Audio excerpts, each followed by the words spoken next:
Laneko arriskuen kudeaketarako etengabeko zikloa. Enpresan ardura bada ere, guztion kontua da lanean ari garenean gure osasunak dituen arriskuen kudeaketa. Etengabeko ziklo bat da laneko arriskuen kudeaketa.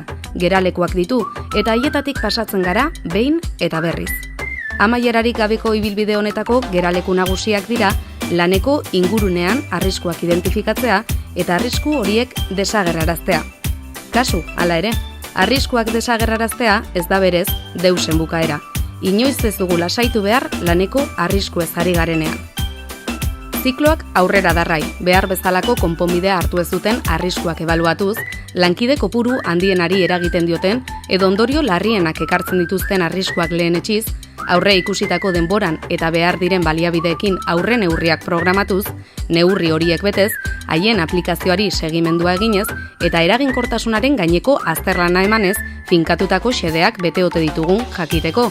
Horrek guztiak ekarriko gaitu kontuan hartu gabeko arriskuen identifikazio berri batera. Tira, toki horretan izanak gara, baina hori lehenago gertatu zen, eta inguru abarrak ez dira jadanik berak. Eta behin eta berriz ekinen diogu. Hain zuzen ere, laneko arriskuak horrela kudeatuz lortuko dugulako horiek kontrolpean edukitzea, eta edozein lanetan aritzeak gure osasunari eta gure ongizateari sorrarazten dizkien ondorio kaltegarriak ahalik eta txikienak izatea.